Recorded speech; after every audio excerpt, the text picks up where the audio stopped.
정치권 관심 뉴스들 진단해보는 나이트 포커스. 오늘은 김민수 국민의힘 대변인 그리고 김상일 정치평론가 두 분과 함께하겠습니다. 어서 오십시오. 반갑습니다. 네, 안녕하십니까. 자, 국민의힘 비대위원장을 누구에게 맡길 것인가. 오늘 현역 의원과 당협위원장까지 참석한 비공개 연석회의가 열렸는데요. 결론이 나지는 못했습니다. 한동훈 장관을 놓고 당내에서 여러 가지 의견들이 좀 나오고 있는데요. 먼저 관련 발언 듣고 오시겠습니다. 지금 국민의힘에서 이재명 대표에 필적할 수 있는 유일한 대권 주자로서의 여론조사가 나오는 그 힘을 갖고 있는 게 한동훈 장관이 거의 유일하기 때문에 판을 한번 제대로 바꿔낼 수 있지 않겠는가라고 하는 생각을 좀 해봤습니다. 기성 정치인들과 다른 한동훈 장관의 모습에 새로움을 느끼는 사람들이 꽤나 많더라고요. 이렇게 좋은 자원이 너무 일찍 등판을 해서 상처가 야당의 집중적인 공격을 받지 않겠어요? 그러면 상처가 날 수도 있기 때문에 정치적으로 여러 가지 판단을 한번 해볼 필요가 있다고 생각을 해요. 검찰 출신에 대한 그런 국민적 여러 가지 비판 여론이 많거든요. 그런데 그런 상황에서 비대위원장까지 검사 출신을 모셔오는 것, 이 부분은 아무래도 선거 프레임으로 좋지 않다 이렇게 보는 것이고, 또 제일 문제는 본인 선거 한번 치러본 분이 선거를 지휘할 수 있느냐, 이런 부분에서 사실 걱정이 많이 되는 겁니다. 자, 기존 정치인과는 달라서 좀 판을 바꿀 적임자다 이런 의견도 있었고요. 너무 일찍 등판하면 좋은 자원에 좀 상처가 난다는 의견도 있었고, 마지막에 이제 검찰 출신이라는 점, 그리고 자기 선거도 한번 안 해봤다는 점, 이런 점들 때문에 이제 반대하는 의견도 있었는데, 이거는 회의 전에 나왔었던 어떤 인터뷰 내용들을 저희가 모은 거고요.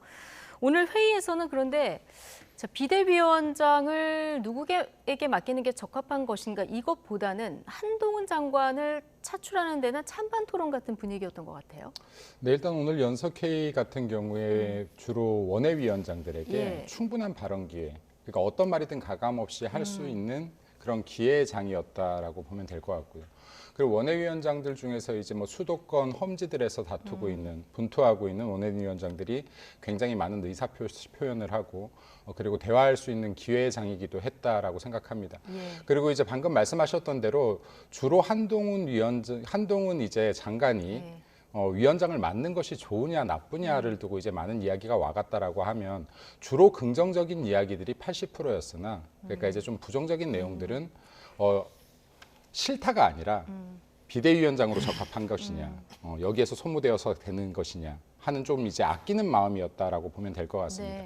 그리고 이제 제 개인적인 부분으로 말씀을 좀 드리면은 이에 대한 여러 의견들이 좀 나오고 있는데 실제로 제가 한번 그 YTN에 나와서도 말씀드렸지만은 비대위의 성공 확률이 굉장히 낮습니다. 네, 그러니까 국민의힘 같은 경우 전신까지 해서 10차례 정도의 비대위가 있었고 그 중에 제가 2012년 박근혜 비대위가 성공했었다. 민주당 같은 경우는 2016년에 김종인 비대위 단 한 건씩 성공했는데 성공 확률이 10% 이하로 떨어진다.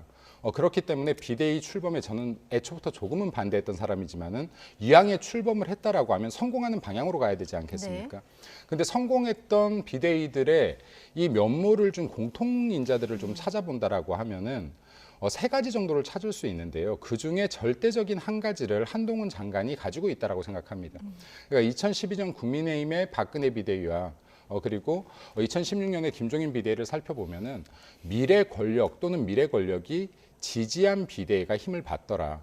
왜냐하면 비대위에서 여러 가지 안건들이 나올 텐데 이런 것들을 힘을 모을 수 있는 미래 권력이라는 믿음이 있어야 된다. 근데 이게 한동훈 장관으로서 가장 큰 부분을 차지한다라고 볼 것이고요.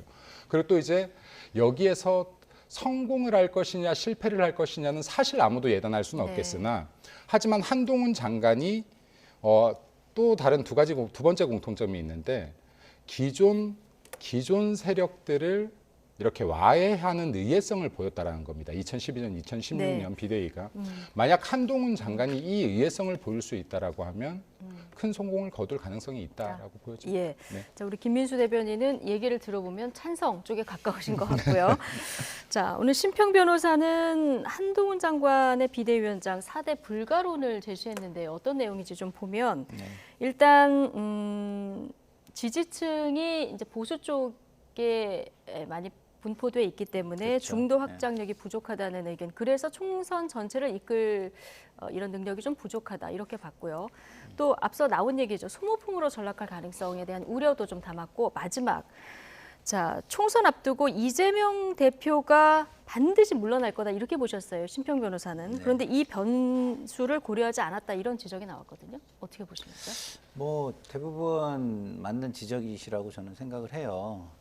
기본적으로 이제 중도 확장력 부족 같은 경우는 윤재옥 원내대표가 이야기한 국민 공감, 그 국민의 눈높이 이거하고도 좀 맥이 닿아 있다고 저는 생각하는데요. 기본적으로 강서구청장 재보궐선거 이후에 중도층 민심은 이미 확인이 됐어요. 다른 뭐 여론조사를 가지고 뭐 아전인수격으로 가져와봐야 그건 아무 소용이 없는 겁니다.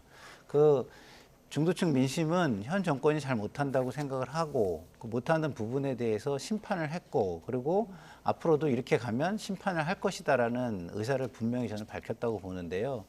그렇기 때문에 지금 현재의 국민의힘의 모습을 개혁하겠다라고 인요한 혁신이도 띄우고 한 거 아니겠습니까? 근데 한동훈 장관이 온다. 이게 혁신이 이어진다고 볼까요? 저는 그렇지 않다고 봐요. 지지층 쪽에서는 애써 그렇게 말씀을 하시는데 중도에서 보면은 아, 검사 출신이 또 와? 이렇게 보입니다. 자, 대통령 검사, 총리실에도 검사가 가 있어. 그다음에 국정원에도 검사가 가 있어. 금감원장도 검사. 언론을 다루는 방송통신위원장도 검사.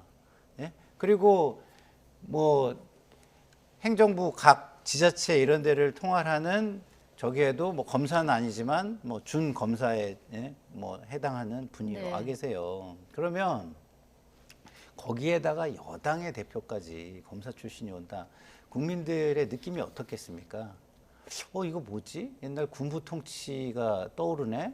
뭐 이런 느낌이 저는 그 두려움이 왜냐면 학습 효과가 있잖아요. 우리가 절대 다시 돌아가서는 안 되는 과거에 대한 분명한 학습 효과가 있기 때문에 이미지적으로 굉장히 좋지 않다 이런 생각이 저는 하나가 들고요. 그리고 총선을 이끌 능력이 부족하다. 이게 경험이 없다는 뜻이에요. 경륜이. 자, 관료일 때는 자기 업무에 대해서만 질문을 받으면 돼요. 정치인 그것도 여당의 대표가 되면 정치 관련 당 관련 모든 사안에 질문을 받게 됩니다. 그 모든 사안에 대해서 다 질문에 대답해야 되고 검증을 받아야 돼요. 그러면 그게 준비가 돼 있다고 볼 수 있을까요? 말 한마디만 삐끗해도 그 신선한 이미지가 다 날아갈 수 있는 거예요. 그런 측면에서 보면은 저는 이거는 굉장히 안 좋은 선택이다 이런 생각이 들고요. 그리고 총선에서 승리를 할 수 없고 그리고 지금 많은 사람이 그 한동훈 장관한테 이야기하는 정도의 기여는 선대위원장 정도로도 얼마든지 그 정도 기여는 할 수 있다라는 생각이 저는 드는 거죠. 알겠습니다.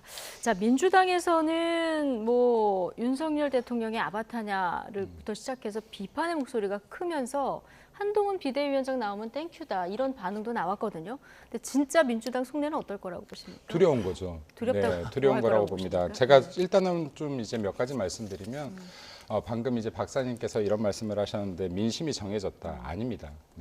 2012년 박근혜 비대위가 성공했을 당시에요.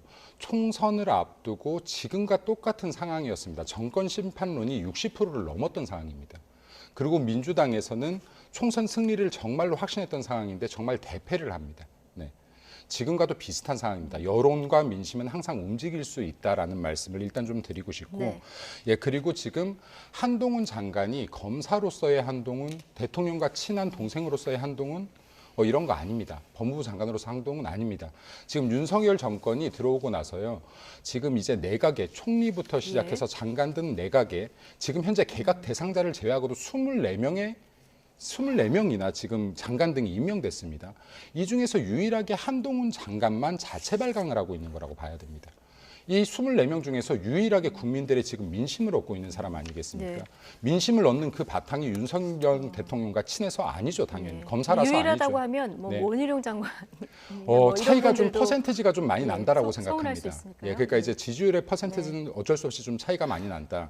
이재명 대표와 맞설 수 있는 지지율을 보이고 있는 것은 한동훈 장관뿐이다라는 점에서 제가 좀 이렇게 말씀을 드리고 네. 있고, 그리고 또 한 가지만 더 말씀드리면 경험이 많다 이런 이야기들, 경험이 없다라는 이야기를 많이 하는데 정치권의 정말로 여의도 문법 중에 하나가 정치에 대한 경험, 정치 구단, 정치 팔단 이런 이야기를 하는데요. 자칭 타칭 정치 구단이라고 하던 분들이 비대위나 당을 이끌었을 때 얼마나 긍정적인 변화를 많이 이끌어냈는가. 예를 들어서 민주당 같은 경우도 2010년, 12년에 보면요. 박지원 그리고 문희상 대표 같은 분들이 비대위원장을 맡았었습니다. 이렇게 자칭 타칭 정치 구단이라는 분들은 과연 어떤 변화를 네. 이끌어냈는가. 그래서 정치에 대한 변화는 결코 근속연수나 얼만큼 오래됐냐와 그리고 이러한 정치 구단이다, 팔단이다, 경험이 결정하지 않는다 하는 말씀도 좀 드리고 알겠습니다. 싶습니다. 네. 민주당 입장에서는 어떻습니까? 제가 그러니까 다른 시각을 좀 말씀을 드려야 될 것 같은데요. 지금 일단은 저는 제 애정을 가지고 우리 정치 발전을 했으면 좋겠다. 뭐 국민의힘이 잘 돼야 야당도 변화가 있다. 네. 이런 생각에서 드렸는데 그걸 두려움이라고 얘기하시니까 제가 뭐 드릴 말씀이 없고요. 그 박근혜 비대위는요. 이 현재 여당에 대한 심판을 여당 내 야당으로 한 거로 우리가 많이 평가를 네. 합니다. 예? 그러니까 차별화를 확실히 한 비대위원장. 그게 미래 권력인 거예요. 네. 지금 한동훈 장관은 그 차별화가 아니라 사실상 계승을 하는 황태자로 보이는 거예요. 많은 국민에게는. 저에게도 그렇게 보여요. 왜냐하면 저는 한동훈 장관이 선대위원장으로 가서 많은 데를 지원 나가가지고 그 업적을 가지고 가고 그 가운데서 조금 부담이 덜한 상황에서 서사를 만들어 나간다면 다음 대선 후보로 갈 수 있는 저는 제목이라고 보거든요. 왜냐하면 지금 17% 그러니까 상당히 가장 높은 퍼센테이지의 그 저기를 가지고 있잖아요. 거의 뭐 이재명 대표하고도 뭐 그냥 오차 범위 정도에서 거의 있는 그런 정도의 지지도를 가지고 네. 있단 말이에요. 그러면 이재명 대표는 국민에게 이미 다 알려졌기 때문에 비호감도가 굉장히 중요해요. 비호감도 70%가 이미 정해져 있잖아요. 근데 한동훈 장관은 10몇 프로의 지지율을 가지고 있다 하더라도 80몇 프로의 지지율이 정해지지 않은 거예요. 비호감이 아니고 비호감일 수도 있고 아닐 수도 있고 얼마든지 가능성이 있는 표란 말이죠. 그런 차원에서 보면은 조금만 서사를 만들어내고 아까 뭐 자체 발광이라고 하셨는데 저는 중도층에 있는 국민들과 물론 제 주변이 대부분은 중도에 가까운 사람이 많아서 그런지 모르지만 그 사람들이 과연 이것을 그렇게 봐줄까? 네. 변하려고 하는구나. 새로운 사람을 데려왔구나. 이렇게 봐줄까요? 예. 아니에요. 대부분 제 주변은요. 뭐라고 얘기하면 아이고 뭐 하나 했더니 역시나 이 정도로 지금 이야기를 합니다. 그 부분을 애정을 가지고 말씀을 드리는 거라는 걸 다시 한번 강조드리고요. 네. 그렇게 받아들이시지 못하겠다면 저는 어쩔 수가 없죠. 네, 정치권 전반에 대한 애정을 담아서 지금 하신 말씀이라는 점을 강조해 주셨는데요. 국민의힘 연석회에서 한동훈 비대위원장에 대해서 아까 8대2 정도 찬반이 나왔다고 하셨는데 어떤 분은 또 6대4 정도라고 하시고 어떤 분은 또 반반이라고 하시고 여러 가지 네. 그 보도들이 좀 나오고 있는데요. 마치고 나오는 참석자들 얘기를 잠시 좀 듣고 오실까요? 다수의 의견은 특히 원외에서 오신 인사들은 한동훈 장관 외에는 대안이 없지 않느냐는 그런 솔직한 말씀을 하시더라고요. 원내에서는 뭐 일부는 조금 비대위원장보다는 선대위원장이 어울리지 않느냐, 뭐 보석 같은 분이지 않느냐. 그래서 좀 다르게 해야 되지 않느냐 그런 말씀도 하시고. 그러니까 나쁘게 평가하는 건 아닌 것 같고요. 한동훈 장관 카드를 비대위원장으로 쓸 필요가 있느냐라는 말씀을 드렸고 특히 이제 김건희 여사 특검법 관련해서 한동훈 장관이 무슨 발언을 하든 다 이해충돌처럼 비춰지기 때문에 우리가 과연 한동훈 장관이 그런 역할을 우리가 밀어넣는 게 과연 맞느냐 이런 의견도 전달했습니다. 자, 뭐 찬성 의견이 많은 가운데서 어떤 의견들이 좀 나왔냐면 그 비대위원장보다는 선대위원장직이 좀 더 맞지 않느냐 이런 의견이 좀 나왔다고 하고요. 지금 마지막에 김재섭 위원장이 한 얘기 중에 특히 김건희 여사 특검법 민주당이 연말에 통과시키겠다고 하고 있잖아요. 근데 이게 통과되면 한동훈 장관이 이제 무슨 말을 하든 다 이해 충돌처럼 보일 거다. 여기에 한동훈 장관을 밀어넣을 필요가 있겠느냐 이런 의견이거든요. 어떻게 보십니까? 먼저 아까 제가 여야 성공했던 비대위의 공통점을 미래 권력이라는 거 하나와 네. 그리고 기득권을 깨트렸던 의외성을 들었는데요. 그리고 네. 나머지 세 번째가 자강론입니다. 근데 네. 두 번째 거 좀 말씀드리면요. 한동훈 장관이 비대위원장으로 와서 기득권을 깨트리는 의외성을 보여줄 때 전 이 파급력은 정말로 상상하지 못할 정도로 강할 것이라고 생각합니다. 그렇기 때문에 이 부분에 대해서는 더 지켜볼 필요가 네. 있다라는 생각을 가지고 있고요. 네. 네, 그리고 아까 말씀하셨던 뭐 이해 충돌 같은 부분에 대해서는 이 정부와 당이요 맞서는 것을 국민들이 원하는 게 아닙니다. 단지 싸우는 것을. 여기에서 새로운 대안을 찾아내는 걸 원하는 거거든요. 근데 한동훈 장관이 무조건적으로 대통령의 말을 따르는 모습은 결코 보이지 않을 것이다라고 생각합니다. 예. 아닌 것은 아니다라고 할 것이고 긴 것은 긴 것이다고 할 것이고 새로운 대안들을 찾아 나갈 수 있는 역량을 가진 사람이다라고 생각됩니다. 네. 그러면 만약에 대통령이 거부권을 행사해야 되는 이런 순간이 왔을 때 한동훈 법무부 장관이 뭔가 다른 의견을 대통령에게 건의할 수도 있다. 뭐 이렇게 그러면 볼 수도 이제 있을까요? 윤석열 대통령이 나를 밟고 가라 이렇게 해주면 네. 그거는 말씀하신 대로 엄청난 반전이 되는 거죠. 제가 네. 말씀드렸듯이 대부분의 국민들은 한동훈 장관을 윤석열 대통령의 최측근 내지는 복심 이렇게 봐요. 심지어 여사의 측근으로까지 봐요. 그 이미지를 떨쳐버리기가 굉장히 어렵습니다. 그런데 만약에 나와가지고 대통령과 차별화를 하고 지금의 대통령 지지율이 낮은 상태에서 그 왜 낮은가에 대한 문제점을 직설적으로 지적한다. 그것만한 반전은 없죠.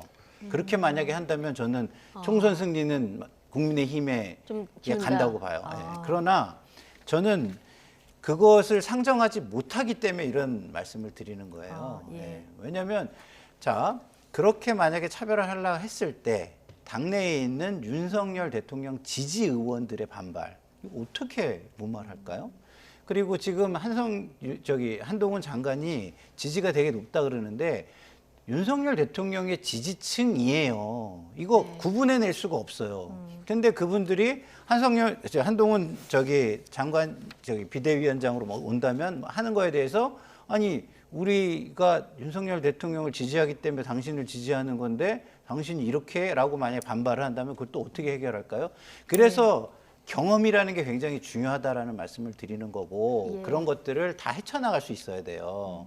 과거에 제가 뭐 비대위원장이나 뭐 원내대표 다 모셔봤지만 그런 압박이나 압력 그리고 지금 민주당에서도 수박이라고 저희를 뭐 이렇게 저를 포함해서 사람들을 공격할 때 그 압박이나 이런 거 견뎌내는 게 그렇게 쉬운 게 아닙니다. 이걸 다 뚫고 나갈 정도가 돼야 된다. 그러려면 제가 볼 때는 적어도 대통령께서 불러다가 나를 밟고 가라 이런 사인을 주셔야 돼요. 그렇게 되면 승리가 가까워진다. 그렇죠. 이렇게 진단을 하셨는데 오늘 한동훈 장관이 잡혀있던 일정을 취소하셨더라고요. 아무래도 이 여당 분위기가 지금 오늘 뭐 회의도 열고 이렇기 때문에 뭐 질문이 좀 쏟아질 수도 있고 고려가 됐을까요? 본인도 충분히 숙고할 시간이 필요하지 않겠나라고 생각이 됩니다. 그리고 이제 또 신중할 것이라고 생각되고요.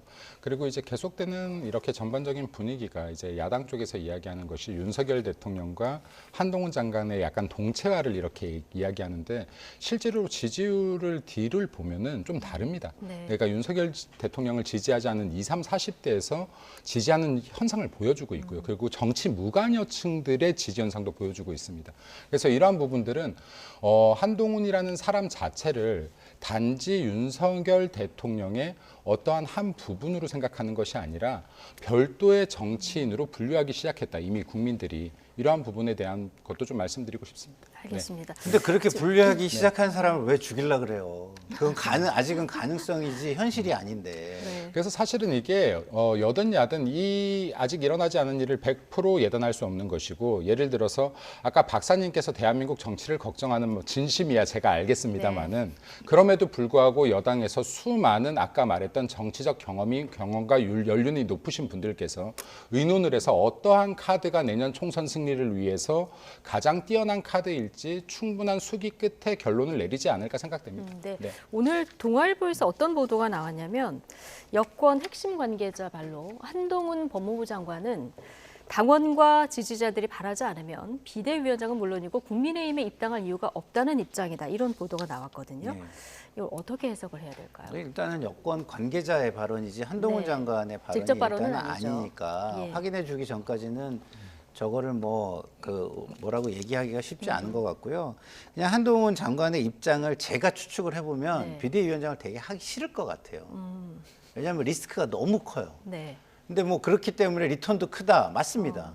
근데 정치가 그렇게 도박식으로 할 수 있는 장인가요? 그러니까 정치, 우리가 소위 말해서 여의도에서 이런 얘기를 하거든요. 예. 정치판은 우습게 보면 안 된다. 이런 얘기를 많이 해요. 밖에서는 모든 걸 다 먹을 것처럼 그렇게 보여가지고 들어오지만 과거 사례를 보십시오. 문국현, 안철수 다 보세요. 다 먹었나요? 아니거든요. 그게 호락호락한 게 아니거든요. 변수가 너무너무 많아요. 그리고 같은 사건이 일어나도 정치에서는 시대나 환경에 따라서 같은 사건이 아닌 경우가 너무너무 많습니다. 예.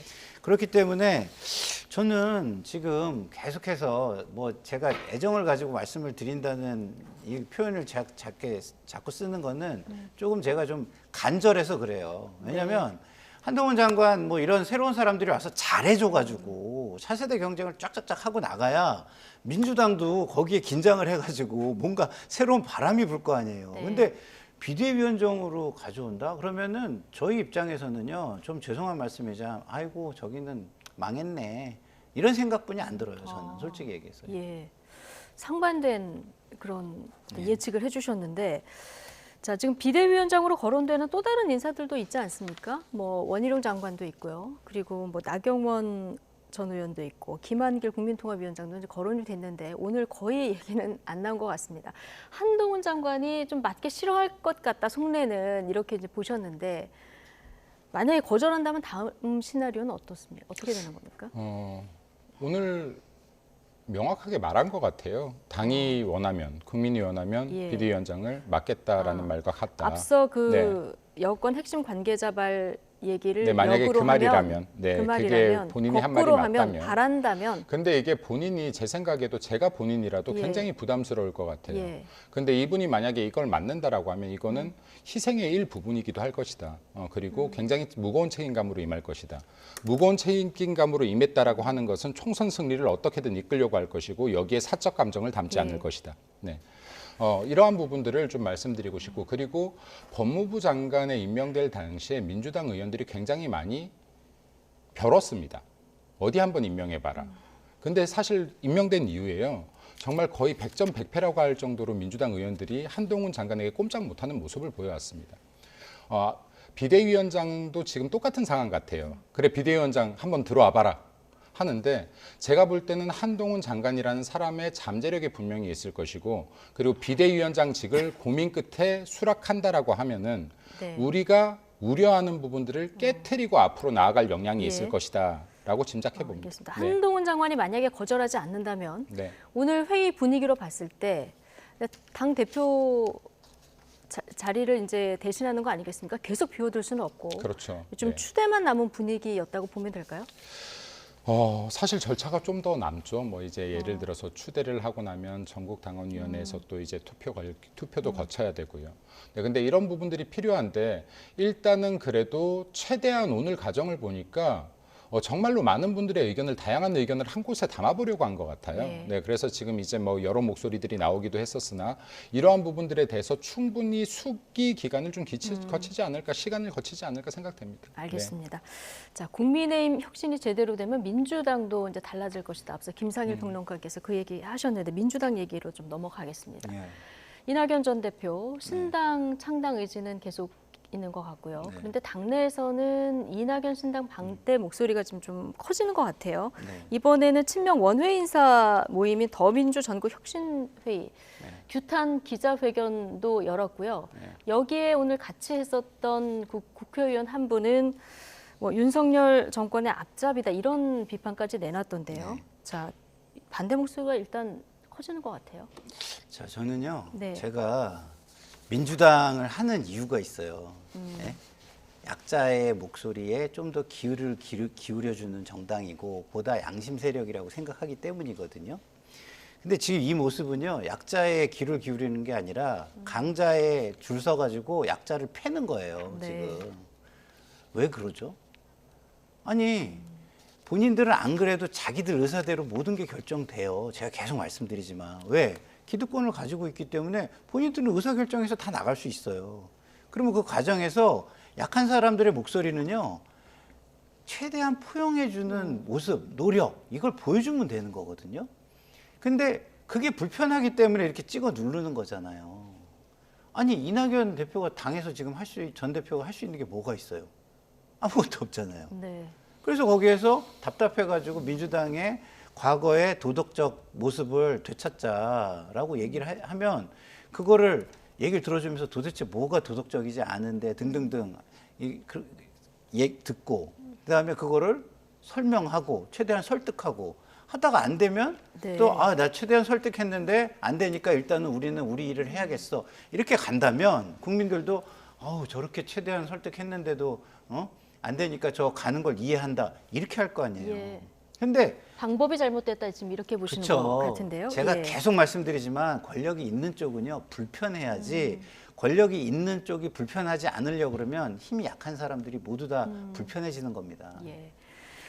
자, 민주당 의원 100여 명은 연서명을 지금 돌리고 있어요. 신당 창당하지 말아달라 이렇게 호소하는 연서명인데 당 내부에서 좀 이낙연 전 대표 입지가 좀 줄어드는 분위기인 것 같긴 한데 또 반면에는 그렇다면은 조국 신당이나 송영길 신당에는 왜 반대 목소리를 안 내냐 이런 의견도 또 나오더라고요.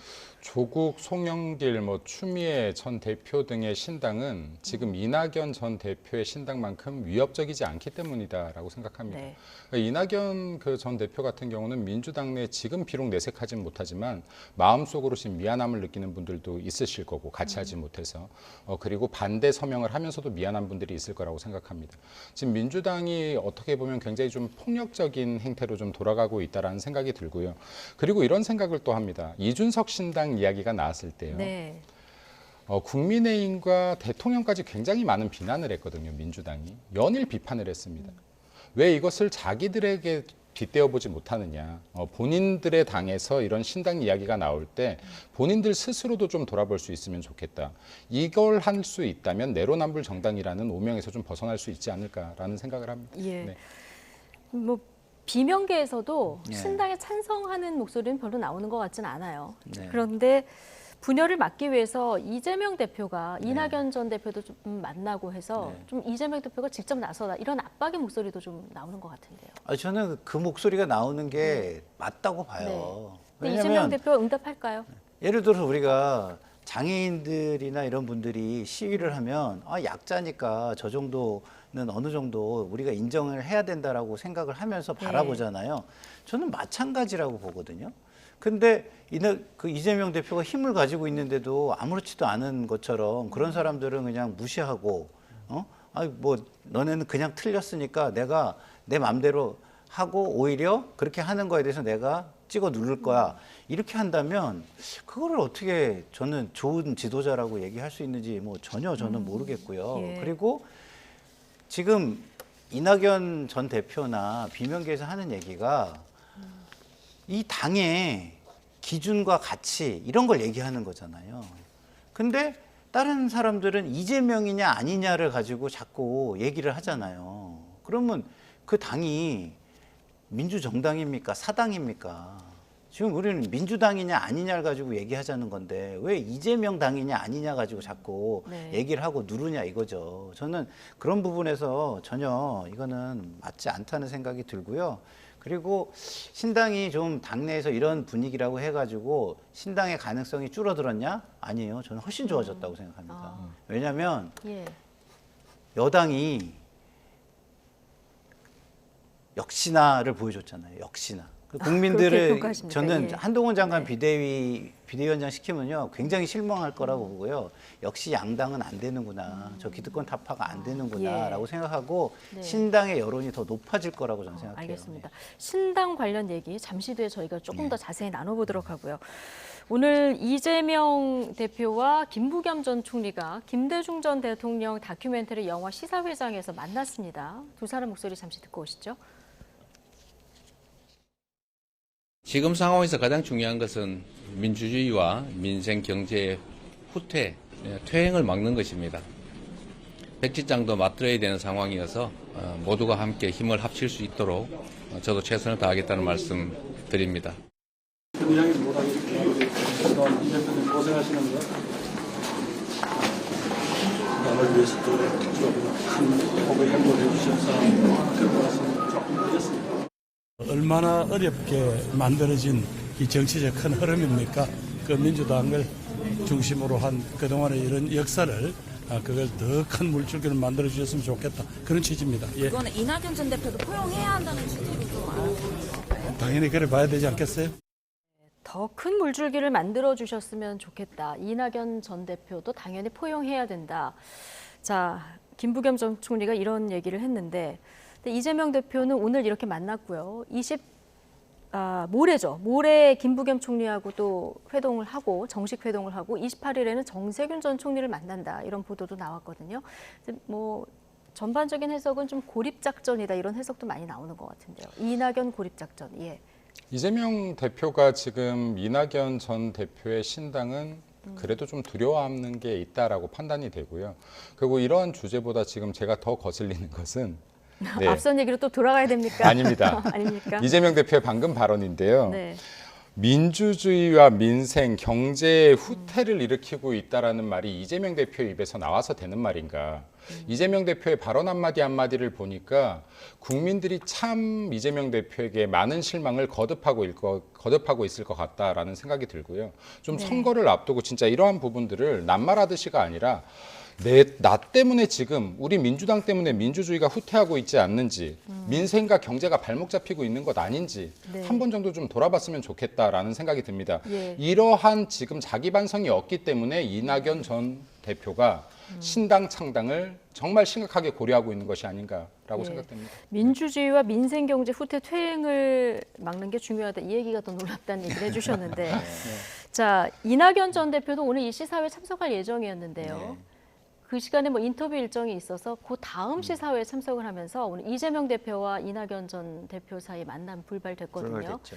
자, 이거는 뭔가 좀 일정 때문에 정말 그랬을까요? 아니면 의도가 좀 있었을까요? 의도가 있었을 가능성이 저는 좀 더 높다고 생각합니다. 예. 물론 뭐 일정 때문에 그랬을 가능성도 있고요. 그러나 제가 그걸 뭐 정확하게 뭐 파악하고 있는 건 아니기 때문에 제 느낌, 제 추측 이걸로 말씀을 드리면 일단 이낙연 대표는 지금 김부겸 전 총리하고 지금 이재명 대표 만남 보셨잖아요. 그러니까 그 김부겸 전 총리도 굉장히 지금 이런 것들이 본인이 이용될 수 있다라는 어떤 생각 때문에 마지막에 마이크가 꺼졌는데도 거기 뒤에서 한마디를 저는 던졌다고 생각해요. 예. 예? 그러면 이낙연 대표도 똑같은 생각을 할 거 아니에요. 구체적인 얘기는 하나도 못 듣고, 예? 그리고서 그냥 사진 하나만 앞에 보여지는 이런 상황이 될 수 있겠다 이런 생각을 했을 거라고 생각하고요. 네. 그래서 제가 아침 방송에 다른 방송에서도 그런 얘기를 했어요. 김부겸 전 총리는 만약에 저 만남을 의미 있게 하려면 상당히 구체적인 거를 들고 가서 요구해야 될 것이다 이런 얘기를 했는데 예. 아마 그런 걸 조금 들으셨는지 저는 그런 기미가 좀 보여서 좀 기쁘고요. 네. 기쁘다는 생각이 들고 이낙연 전 총리 왜 안 만납니까? 이유가 뭔지 저는 이해를 못 하겠는 게 그러면서 대통령 만나자는 얘기는 왜 자꾸 합니까? 네? 그렇잖아요. 대통령 안 이낙연 전 만나준다고. 대표도 안 만나면서 그렇죠. 영수회담 제안은 좀 맞잖아요. 지금 상관관계를 보면 똑같잖아요. 네. 대통령과 야당, 당내에서 당 대표와 경쟁자, 네. 예? 똑같잖아요. 그럼 본인이 큰 모습을 보여주면서 하면 대통령한테 안 만나는 모습을 이야기할 때 얼마나 그게 국민들에게 네. 가슴에 와닿겠어요. 예. 본인은 불편하니까 불편한 건 하나도 안 만나시면서 대통령한테는 불편해도 만나야지 대통령이지 당신이 무슨 대통령이냐 이런 식으로 얘기하면 그게 기준이 똑같지가 않지 않습니까? 예. 예. 어쨌든 이재명 대표는 이낙연 전 대표를 만나서 뭔가의 혁신의 방안을 제시해야 된다는 의견을 주셨는데 이낙연 전 대표 이게 당내 여러 가지 신당 반대 목소리가 커져서 그런가요? 약간 그 인터뷰의 뉘앙스가 좀 누그러진 것 같기도 하고요. 뭐라고 얘기했냐면 더불어민주당이 연말까지 좀 시간을 주겠다는 얘기도 있었고요. 획기적으로 변화하면 대화할 용의가 있다. 자, 이런 내용도 있는데 약간 속도 조절을 하는 걸까요? 어디서 들어본 이야기 같지 않나요? 어디서 들어봤을까요? 이게 이준석 지금 전 대표와 뉘앙스가 계속 비슷하거든요. 그러니까 지금 사실 저는 그렇게 생각합니다. 그러니까 제3지대를 이야기하고 있는 사람들이 정치적 목적도 분명히 있을 것이고 현재 정치 상황이 마음에 들지 않은 부분도 있을 겁니다. 근데 정말로 신당이라는 게 정말 쉬운 일이 아니다 보니 이게 정말 자신감까지 막 넘치는 상황들은 아니에요. 어느 쪽도. 네, 근데 아무래도 여론을 어느 정도 수렴할 수밖에 없는 상황일 것이다. 근데 아까 뭐 박사님 말했다시피 지금 이렇게 민주당 내에서 이것을 몰아붙이고 있는 것이 대려 신당의 가능성을 높이고 있다라고 저도 보여집니다. 네. 그래서 지금 이제 뭐 잠깐 숨고르기라는 표현들을 쓰는데 저 숨고르기 뒤에 같은 형태가 반복된다면 더 큰 보폭이 이어질 수도 있다라고 생각됩니다. 네. 이낙연 전 대표 신당 포함해서 지금 뭐 제3지대 연대 움직임도 지금 계속 커지는 모습이고 앞서 이제 가능성도 좀 더 높게 보셨는데 어제 금태섭 전 의원의 새로운 선택 창당대회 뭐 제3지대 신당 창당을 모색하는 인물도 거의 다 총 출동했는데요. 일단 조금 전에 이낙연 전 대표 얘기했으니까요. 금태섭 이낙연 연대 가능할까요? 일단은 신당을 하신 게 아니니까 그 얘기를 하는 건 좀 이르다는 생각이 가정을 들고요. 전제로 한 얘기는 좀 이를까요? 일단은 이낙연 전 대표는 민주당 안에 변화가 일어나기를 누구보다 바랄 것이라고 저는 믿고 있고요. 그것을 또 끝까지 쟁취하려는 노력을 보여주지 않으면 신당할 서사가 만들어지지 않는다고 봐요, 저는.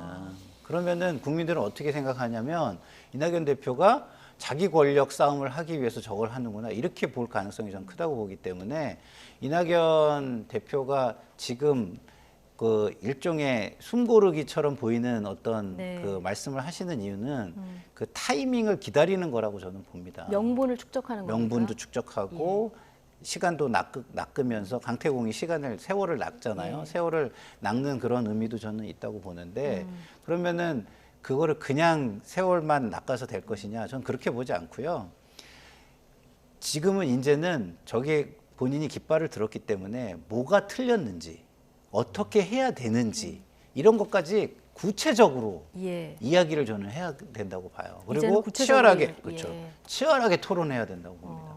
우리 당의 노선과 가치에 대해서 치열하게 토론하다가 장렬하게 희생되는 모습이 있어야 신당을 할 명분이 생기는 거죠. 아, 내가 오르니까 내가 좀 힘이 있으니까 저 사람하고 경쟁해서 내가 이길 수 있어. 이렇게 나가면은요, 국민들은 권력 싸움으로 보기 때문에 그것에 그 신당은 저는 성공하기 좀 어렵다고 봅니다. 그래서 지금 모든 신당을 하려는 사람들이 서사가 이씨 모인다면 저는 신당은요, 지금 양당의 모습, 그 실증, 그 대결의 정치에 그 실증을 내고 거기에 짜증이 나 있는 분노하는 국민들이 그쪽에 눈을 돌려줄 수밖에 없는 상황은 만들어져 있다 이렇게 저는 생각해요. 알겠습니다. 근데 각각의 서사가 있어야 된다. 이 점이 굉장히 중요하다는 이 포인트도 굉장히 중요할 것 같은데 자, 이준석 전 대표 신당 창당 카운트다운 9일 정도 남았습니다. 네, 91%네.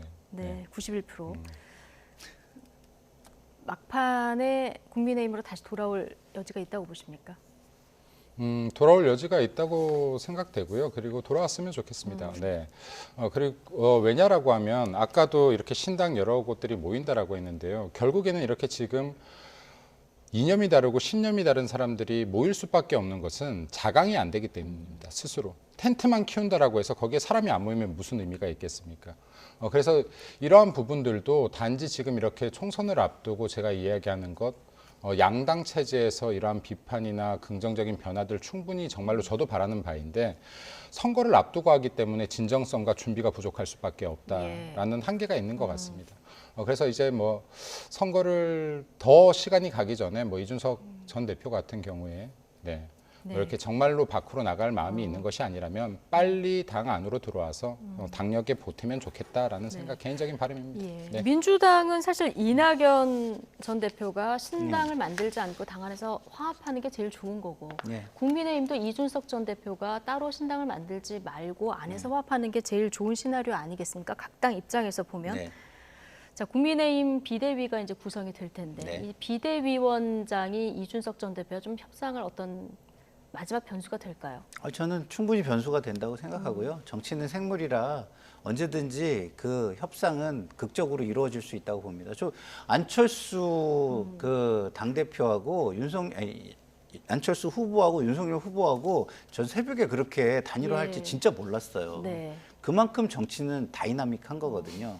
그래서 그 정치는요, 시간이 되게 중요해요, 시간. 어느 시점이냐가. 그러니까 선거를 앞두고 모든 판단이 조금 더 명확해질 때 그런 극적인 일이 일어나잖아요. 그래서 저는요, 시간이 지나면 지날수록 신당이 더 유리해질 수도 있다고 생각하고, 한순간에 신당의 물거품이 꺼질 수도 있다고 생각하는데, 그 이유는 뭐냐면 가면 갈수록 공천 경쟁이 심해질 것 아니겠습니까? 그렇죠. 예. 그럼 거기에서 불만 수많은 있는 그렇죠. 불만 있는 많을 인사부터 테고. 시작해가지고 이제 그동안 고민했던 사람들이 이제는 결단하지 않고는 시간이 없다라고 판단하는 사람도 있고 이런 것들이 많이 나올 거예요. 그래서 그 시점으로 가면서 시간에 맞는 플랜을 세우려고 하는 모습들이다. 저는 이렇게 생각합니다. 시간에 맞는 모습들을 그렇죠. 총선 전에 예. 총선 시계가 가면서 그 타이밍, 예. 무언가를 할 수 있는 동력이 확보되는 타이밍들이 존재하거든요. 그 타이밍들에 맞게 지금 예. 그 타임테이블을 짜고 있는 중이 아니냐 저는 네. 이런 생각이 들어요. 알겠습니다. 그럼 9일도 굉장히 짧아 보이지만 예. 뭐 국적인 변화를 일으키는데 또 충분하죠. 충분한 예. 시간이다. 예. 어떤 변화들이 또 있을지 지켜보도록 하고요. 자, 오늘은 여기까지 하겠습니다. 김민수 국민의힘 대변인 그리고 김상일 정치평론가 두 분과 함께했습니다. 고맙습니다. 감사합니다.